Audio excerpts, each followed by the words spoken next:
तुम भागो, पीछे पीछे मैं भागूंगा। और देखिएगा आगे आगे जब तुम भागोगे तुम्हारे ठीक पीछे मैं भागता रहूंगा ना, तो तुम्हारी पीठ को मैं देखता रहूंगा और अपनी पीठ को शत्रु को दिखाता रहूंगा। मैं तो आपका शत्रु नहीं हूं ना, तो मैं तो पीठ देख ही सकता हूँ। बलराम जी ने मुस्कुरा कर कहा यह नटखट है, यह मानेगा नहीं, जैसी तेरी इच्छा भैया। और भागना प्रारंभ कर दिया।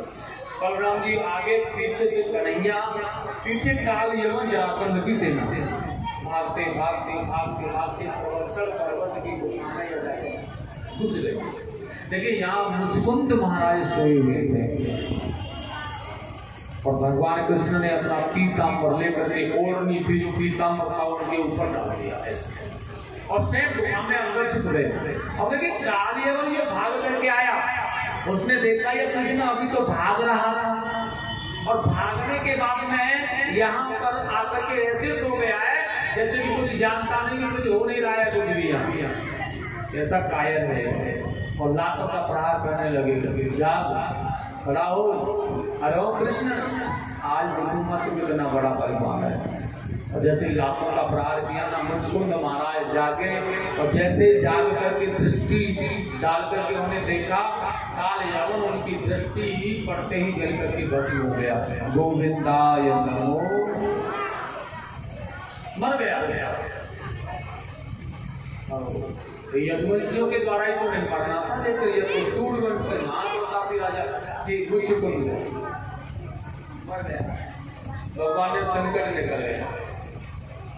अब जरासंध ने खोज की, इन्हें खोजने पर भगवान नहीं मिले। अब तो नहीं मिले तो लौट करके आ गया, भाग गया, रण छोड़ टीकम नाम पड़ गया भगवान का।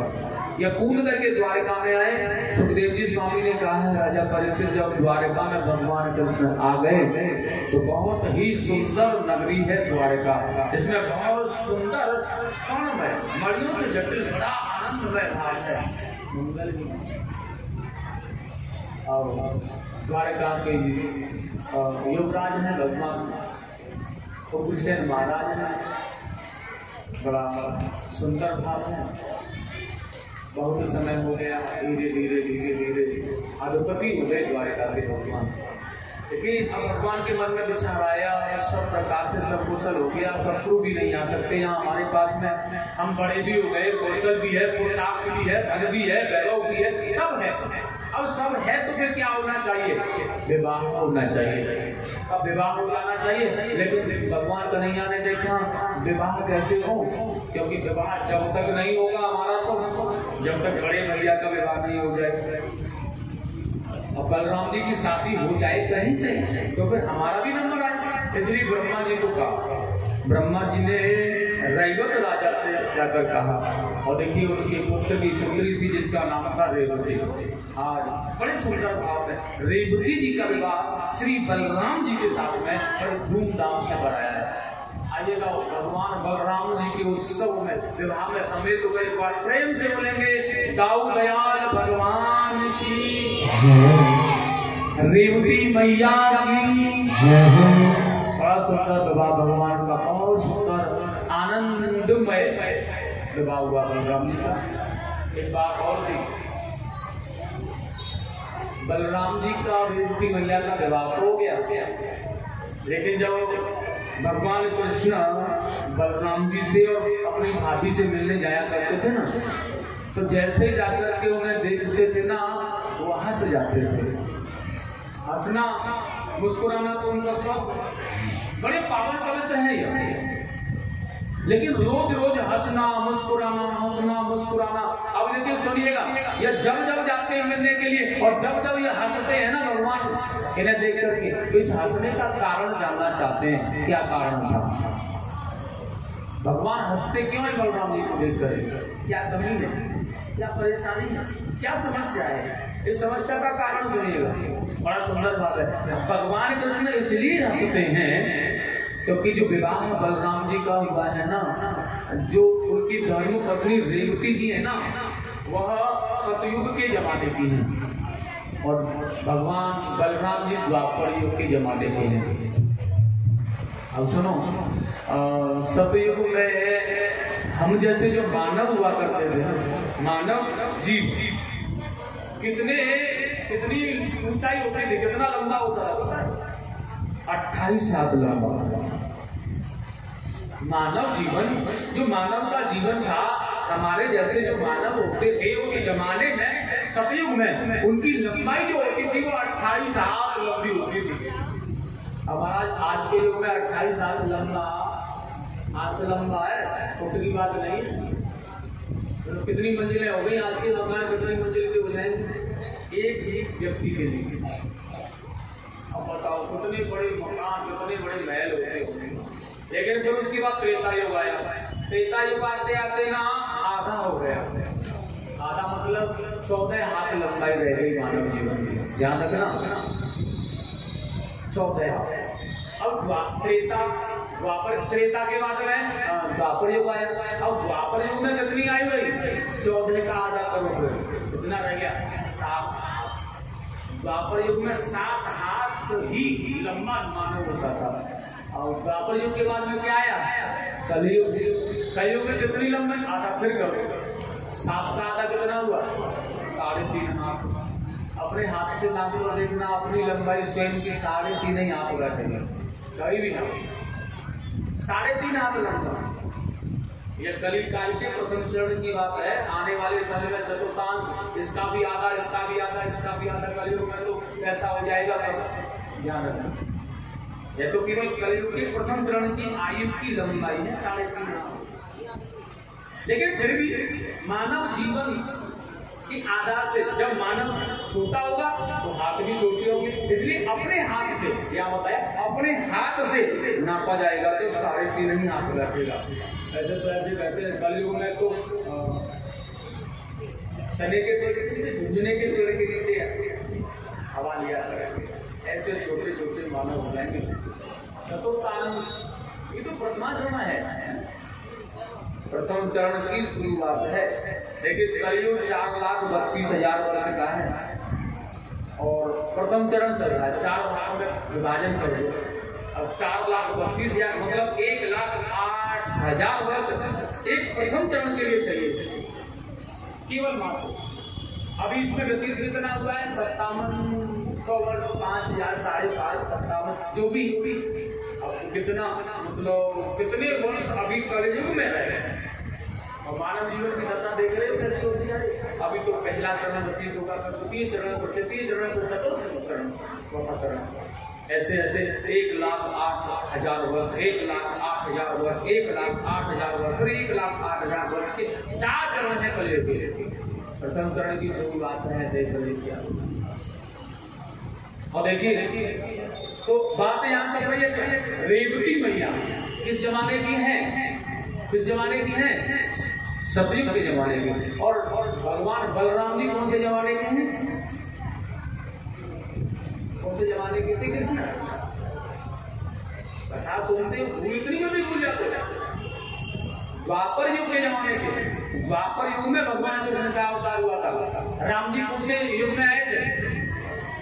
त्रेता युग में। इसका ध्यान रखना चाहिए जरूर। अब कितनी लंबाई है बलराम जी की? द्वापर युग के हिसाब से कितनी है? 7 हाथ लंबाई है ना, 7 हाथ। और रेवती मैया की लंबाई कितनी होगी? वो सतयुग के जमाने की 28 है। अब इसीलिए हंसी रहे भगवान कृष्ण, भाभी 28 हाथ लंबी और भैया 7 हाथ लंबे। मतलब रेवती मैया की घटनों पर ही पहुंचते हैं बलराम जी। और जैसे देखते हैं ना भगवान कृष्ण, देखते ही ना हंस जाते हैं, वाह ब्रह्मा जी, बहुत ही अच्छी कुंडली बना करके तुमने बहुत संयोग है। ये संयोग है ना, ये संयोग बहुत सुंदर अच्छा है। मैं करते करते होता हूँ आनंद में बलराम भैया को देख करके यूं हंसते हैं। तो सुंदर सी जोड़ी को देख करके हंसते हैं भगवान। बार बार बार बार रोज रोज रोज रोज का यही तरीका। एक दिन बलराम जी को बोला, तू है ना बहुत नटखट है, पहले तो शादी तूने करवाई और फिर भी तू कन्हैया है ना, हमें देख करके हंसता है। तेरी ये हंसी को ना आज समाप्त कर दूंगा। और तुरंत में आकर के ना बलराम जी ने हल लिया, रेवती के ऊपर रख दिया और रेवती मैया हल धर के उस भाव से नीचे झुकती झुकती झुकती झुकती कम होते होते द्वापर युग के जमाने की हो गई, अपने जैसा कर लिया। भगवान ने कहा अब ठीक है, प्रेम से जय जयकार करेंगे बलराम भगवान की जय, रेवती मैया की जय, जय जय श्री राधे। बात की यदि की जो 28 लंबी थी तो उस उनके उन महल में तो नहीं रहते होंगे, दूर रहना पड़ता था। अब कृष्ण के भाभी और भैया दूर रहे क्या अच्छी बात है, इसलिए भगवान ने देखा अब इसका निवारण कैसे हो, और निवारण भी बलराम जी कर सकते हैं और कोई नहीं कर सकता, हम थोड़ी कर सकते।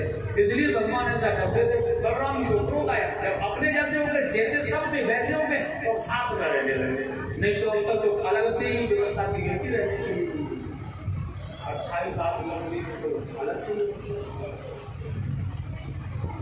अब एक दिन की बात थी, भगवान कृष्ण अपने दरबार में बैठे हुए थे, तो अनजाना एक दूत आया है, और एक अनजाना दूत आकर के ब्राह्मण थे जो आए थे, एक पत्रिका लेकर के आए थे और उस पत्रिका को ला करके उन्होंने भगवान के हाथों में दे दिया। अब देखिए पत्रिका कहाँ से आई है, कौन लेकर आया है, किसकी है, बड़े ध्यान से सुनेंगे।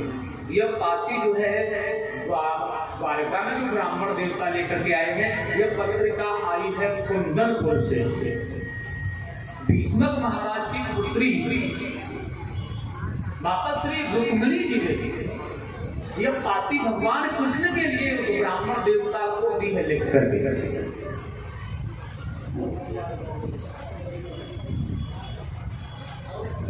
बहुत सुंदर पाती लिखी हुई, और भगवान ने खोल करके पाती को पढ़कर देखा है तो बड़ी सुंदर सुंदर भाव लिखा है इसमें। सत्वा गुणान भुवनम सुंदरम श्रवत्वा तमे विनिश्यम कर्ण विवरे हरतो यम तापस रूपम दशासीमताम अखिलार्थलाभम जयम युक्ताम सती चित्तमपत्र में यतम। हे भगवान, उन्होंने पत्रिका के माध्यम से लिखा है, हे भगवान, हे प्रभु, हे श्याम सुंदर, हे माधव, हे कृष्ण, हे प्राण प्रियतम। बड़ी सुंदर बात लिखी है। मैंने जिस दिन से नारद जी के द्वारा तुम्हारे सद्गुणों को श्रवण किया है, जिस दिन से बचपन में अच्छा जब छोटी थी ना तो नारद जी आए थे, नारद जी ने आकर के रेखा पढ़ करके हस्त रेखा पढ़ करके बताई थी, इनके माता पिता को, इनके जो पति होंगे वो कौन होंगे, कैसे सद्गुण है उनके अंदर, कैसा भाव है, और सब पढ़ करके बता दिया। इसलिए नारद जी को कभी से इन्होंने गुरु मान लिया। और इस बड़ा सुंदर का जिस दिन से मैंने नारद जी अपने सदगुरु के द्वारा आपके सुलक्षणों को श्रवण किया, उसी दिन से मैंने आपका वर्णन कर लिया। हे द्वारकानाथ, हे कृपा निधान, हे करुणा वत्सल, हे गोविंद, हे प्रभु, मेरा भाई रुक्मी बहुत बड़ा बलशाली है। मेरे पिताजी का, मेरे अन्य भाइयों का मन तो आपके साथ में विवाह करने का है, लेकिन जो मेरा भाई रुक्मी है वो बलशाली है, आताताई है, इसलिए वह मेरा विवाह अपने साले शिशुपाल के साथ में करना चाहता है, लेकिन मैं मर जाऊंगी वहां विवाह नहीं करूंगी। एक भगवान, एक करुणा निधान, आप मेरा वर्णन करने के लिए पधारे आए भगवान। और सुनो, एक बात और बड़ी अच्छी लिखी उन्होंने यहाँ, बहुत सुंदर, बड़ा सुंदर भारत है, कह रही है रुक्मिणी जी, काजल की स्याही से लिखी है अर्जी, ओ काजल की स्याही से लिखी है अर्जी, अरे श्याम आओ न आओ तुम्हारी मर्जी, श्याम आओ न आओ तुम्हारी मर्जी, आओ न आओ तुम्हारी मर्जी, आओ न आओ तुम्हारी मर्जी।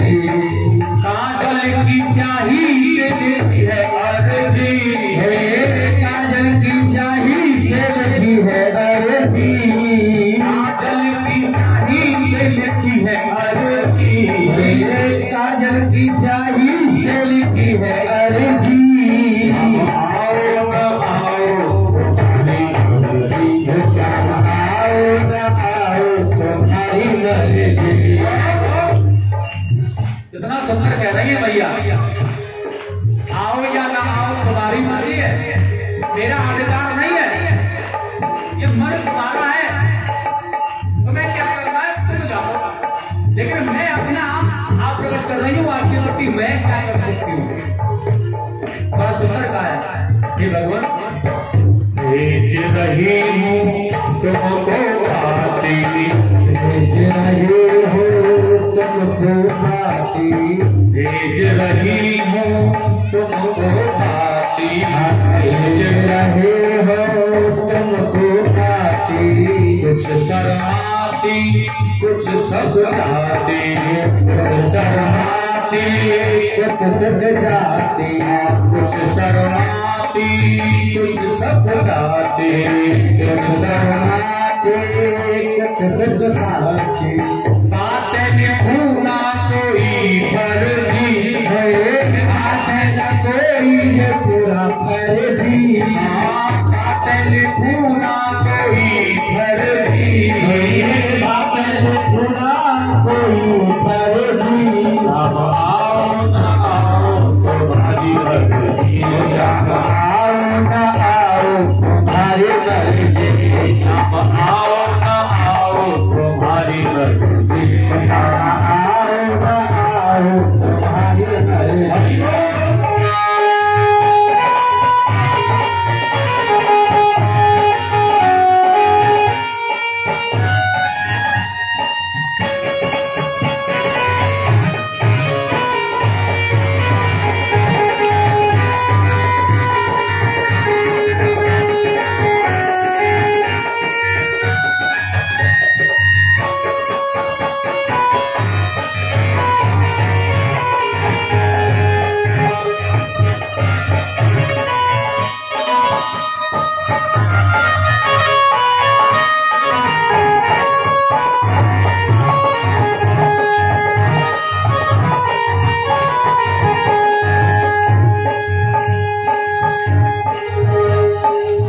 भेज रही हूँ तुमको पाती, भेज रहे हो तुमको पाती, भेज रही हूँ तुमको पाती, भेज रहे हो तुमको पाती। कुछ शर्माती कुछ सकुचाती, कुछ शर्माती कुछ दुख जाती, कुछ शर्माती कुछ सकुचाती, कुछ शर्माती, कुछ दुख जाती। मैंने खूना कोई फर्जी है, बातें खुदा तेरी मर्जी, मैंने खूना कोई फर्जी है, बातें खुदा तेरी मर्जी। तुम्हारी मर्जी, शाम आओ न आओ तुम्हारी मर्जी। कपिला गाय सिंह ने मेरी, कपिला गाय सिंगने घेरी, कपिला गाय सिंह ने मेरी, कपिला गाय सिंगने घेरी। आओ नाथ करो ना तेरी, आओ नाथ करो ना देरी, आओ नाथ करो ना तेरी, आओ नाथ करो ना देरी। हो जाए जुल्म हर जी, होता जाए जुल्म हर जी, हो जाए जुल्म हर जी, होता जाए जुल्म हर जी। शाम आओ न आओ तुम्हारी मर्जी, शाम आओ न आओ तुम्हारी मर्जी, शाम आओ न आओ तुम्हारी मर्जी, शाम आओ न आओ तुम्हारी मर्जी। काजल की स्याही से लिखी है अर्जी, काजल की स्याही से लिखी है अर्जी, काजल की स्याही से लिखी है अर्जी, काजल की स्याही से लिखी है अर्जी। शाम आओ न आओ तुम्हारी मर्जी, शाम आओ न आओ तुम्हारी मर्जी। रुक्मिणी ने पत्र के माध्यम से कन्हैया को हे प्रभु तेरी मुँह में हो श्याम तेरी, तेरी मुँह में हो श्याम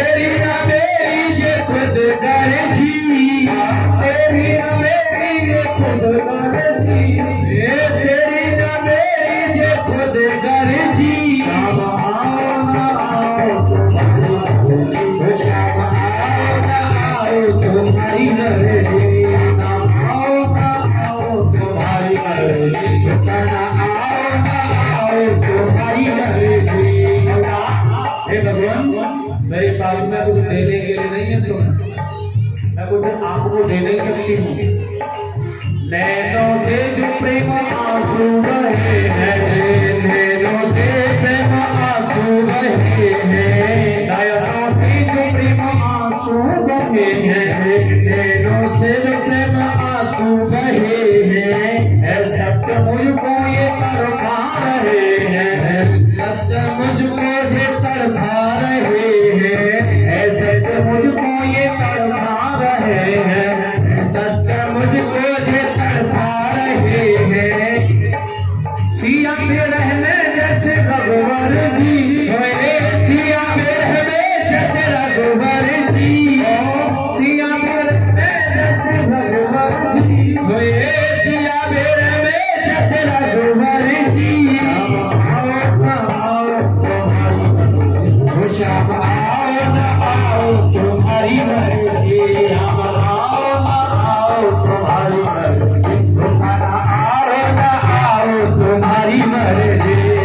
काजल की स्याही से लिखी है आरती, काजल की स्याही से लिखी है आरती, काजल की स्याही से लिखी है आरती, काजल की स्याही से लिखी है आरती। शाम आओ न आओ तुम्हारी मर्जी, शाम आओ न आओ तुम्हारी मर्जी, शाम आओ न आओ तुम्हारी मर्जी, ना आओ न आओ तुम्हारी मर्जी, आओ न आओ तुम्हारी मर्जी, शाम आओ न आओ तुम्हारी मर्जी। बड़ा सुंदर। मैंने जिस समय से आपके सब आचरणों को, आपके सब लक्षणों को मैंने भगवान नारद जी के द्वारा, सदगुरु के द्वारा जब ग्रहण किया, तो मैंने जब तभी से अपने मन मंदिर में बसा दिया। और हे कृष्ण, आप कहें कि मैं द्वारका का राजा हूँ, इसलिए मैं आपको दहेज में कुछ नहीं दे सकती हूँ। आप मेरा वर्ण करना चाहें, आप कहें कि संपदा धन वैभव कुछ मिले, तो मुझसे विवाह करने में आपको कुछ मिलने वाला नहीं है, बिल्कुल भी कुछ। अगर फिर भी आप मुझे अपनाना चाहें, तो हे प्रभु, हे नाथ, दीनों पर कृपा करने वाले हैं, ऐसा मुझे विश्वास भी है कि आप आएंगे, तो आप आकर के सादर आपको आमंत्रित करती हूँ, आप आकर के मेरा वर्ण करके लेकर, लेकिन दहेज में कुछ नहीं। कितनी सुंदर बात कही। आज के जमाने में अगर छोटा सा अगर बच्चा कुछ लायक बन गया, सबसे पहले कितने पैसे लगाते हैं।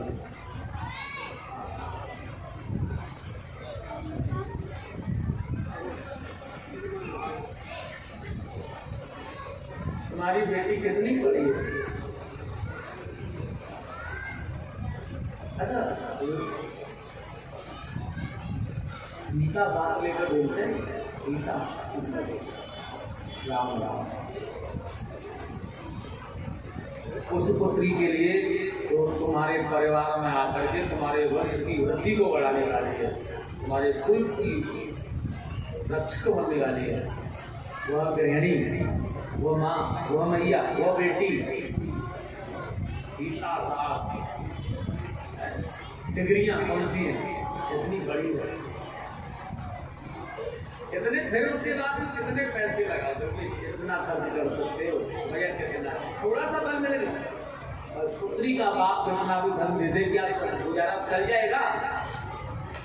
चल सकता है सर, गुजारा चल सकता है। पुत्री का बाप कितना भी धन दे दे, तो क्या उससे गुजारा चल सकता है? नहीं चल सकता। तो फिर क्या फायदा? और देखिएगा, माता रुक्मिणी जी कितना स्पष्ट कर रही है, भगवान द्वारकाधीश हैं, स्वर्णमय नगरी है, किसी का इतना सुंदर घराना नहीं है, किसी का इतना वैभव नहीं है जितना कि द्वारकाधीश का है। इसलिए कह रही है आप द्वारकापति हैं, द्वारकाधीश है। मेरे पास क्या है? भावना है।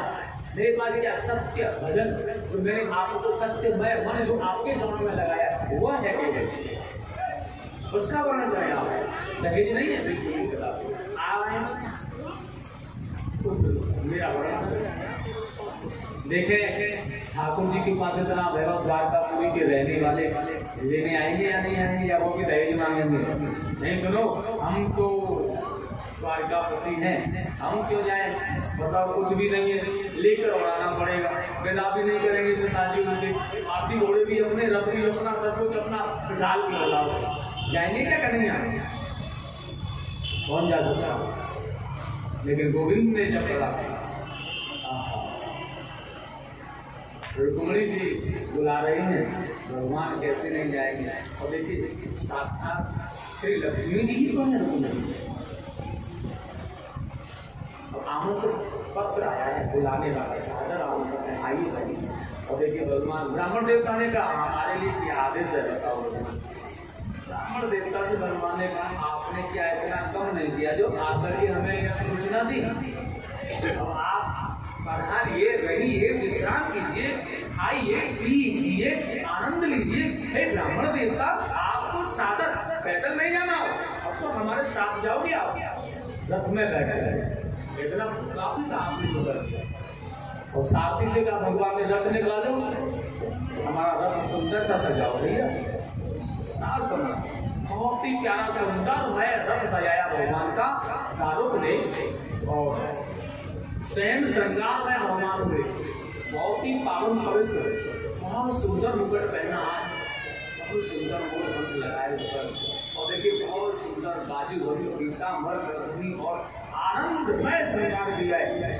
और चलने लगे, बलराम जी आगे सामने से देख करके कन्हैया सज धज करके जा रहा है, बड़ा अच्छा सुंदर पीताम्बर, बड़ा सुंदर है, आनंद है, ऐसा सुंदर मैं सज। और रामी ने कहा कन्हैया कहाँ जा रही हो? लाला कहाँ जा रहे हो बताओ ना। अब भगवान ने नीचे गर्दन झुकानी है, सामर्थ्यवान भगवान ब्रह्म परमात्मा ने बड़े भाई के सामने नीचे गर्दन झुका दी एक बार के लिए। आज के जमाने में तो भाई को कोई भाई नहीं मानता, नीचे अब बड़े भैया सामने आ गए, कैसे कैसा शादी करने जाना है, बहू लेने जा रहे कैसे कहें? बलरामी ने कहा कहाँ जा रहे हो भ्राता बताओ तो सही। लाला कन्हैया कहाँ जा रहे हो बताओ हमें। अब धीरे से नीचे गर्दन झुकाते झुकाते बस कहने लगे हम कुंदनपुर जा रहे हैं। ब्राह्मण देवता पत्र लेकर के आए थे बड़े भैया, तो इनके साथ में कुंदनपुर जा रहा है। बलराम जी ने देखा कुंदनपुर में काय को जा रहा है, कुंदनपुर में तो ब्याह करने जा रहा है।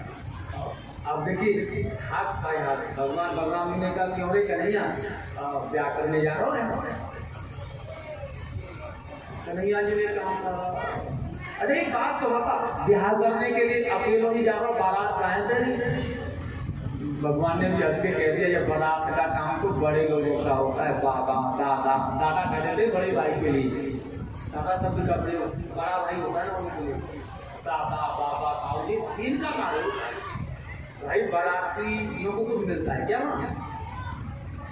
दुल्हन को दूल्हा मिलता है, दूल्हे को दुल्हन मिलती है, बाकी बारातियों को क्या मिलता है?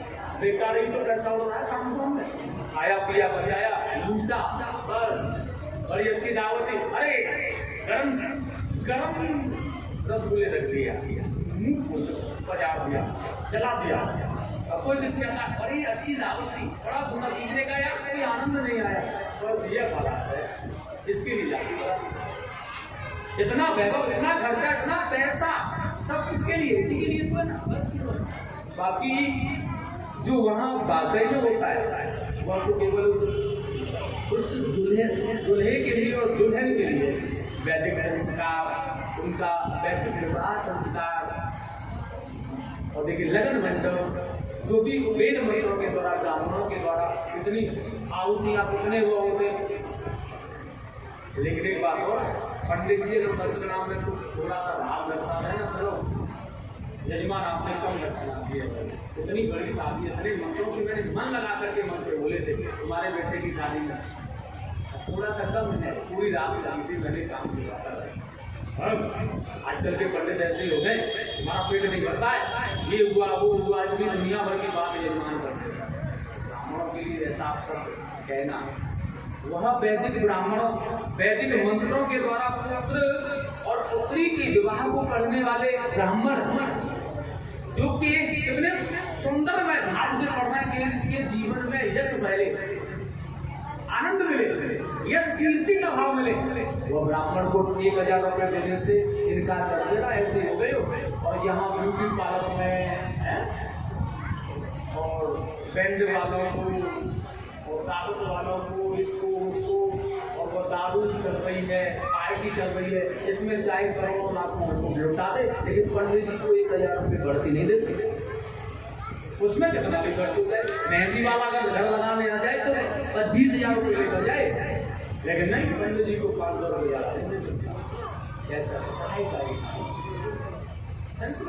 बिल्कुल नष्ट होती जा रही है, बेकार में उड़ाने के लिए तो तैयार है, लेकिन जो धर्म की रक्षा करने वाले हैं उनके लिए कुछ नहीं है।